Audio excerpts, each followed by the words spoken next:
Well, hello and welcome. You are at Joel's home, and I'm Joel Plug. I have made a little border here. I'm trying to spruce up the place, and I've got some pictures I've obviously put in here on this border.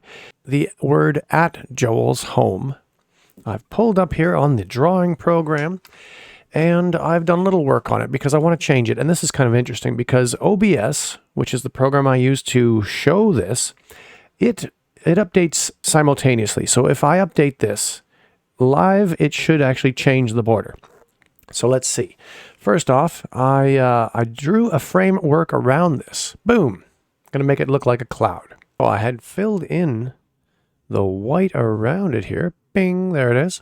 But I have not filled in the color blue yet. Clearly, the word here is still here. So we'll get rid of that, so we can really see what we're doing here. I'm still on the color layer, so I'm just going to fill that in.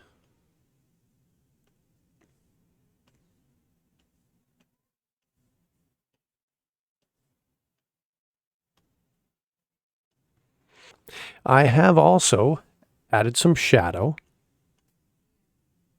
and I added some light.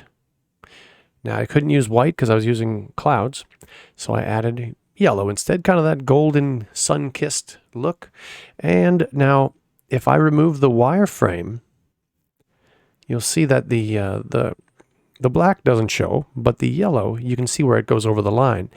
And that's why I have another frame over top. So if I get rid of the original frame, the frame is on the color level in this particular one, so I'm not drawing underneath it. But because of that, this is kind of a neat effect, but you add the frame on top of that. That way the yellow is hidden. This is my cartoon trick, my cartooning trick anyways. So that's what you've got if you've got no color at all. But then, of course, we want to add the color. Ding, and we are left with some nice little clouds. Now, this will be interesting. I'm going to save this, and it should instantly save on the background that we are on right now. So let's take a look and see if that happens. All right, so now this is the moment. Let's see what happens. Oh, how about that? Oh, no. I forgot. If we back out of here, this is what I saved. But we do need the border. Okay, there's our border. There's the car. There's the helmets.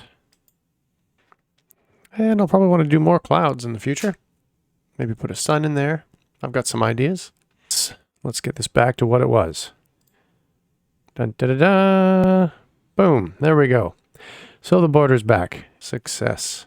I imagine that through time, I'm going to slowly fill this in and create a much more interesting border with just little bits and pieces. And I will update it on the frame that I've got here. And slowly it will evolve, and I look forward to seeing where it goes.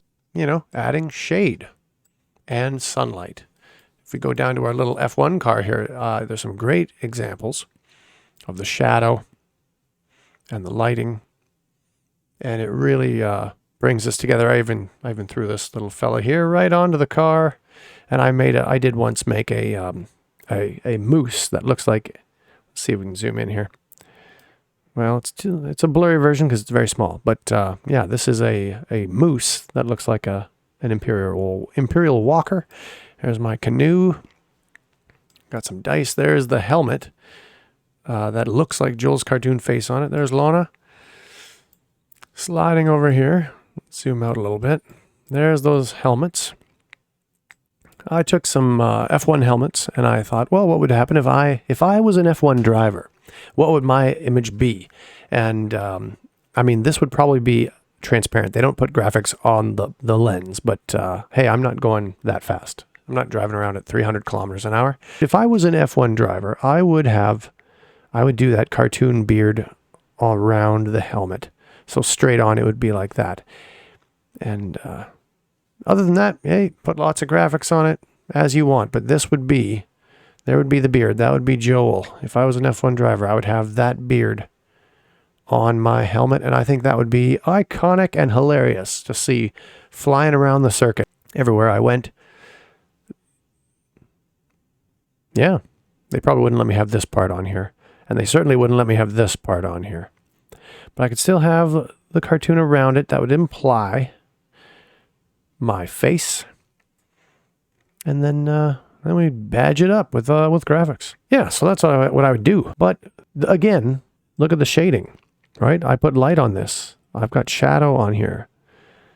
These I don't, because they are stickers, right? This is the representation that this is an image. So you don't put shadow on this image. If I put shade on this, it would have a three-dimensional property.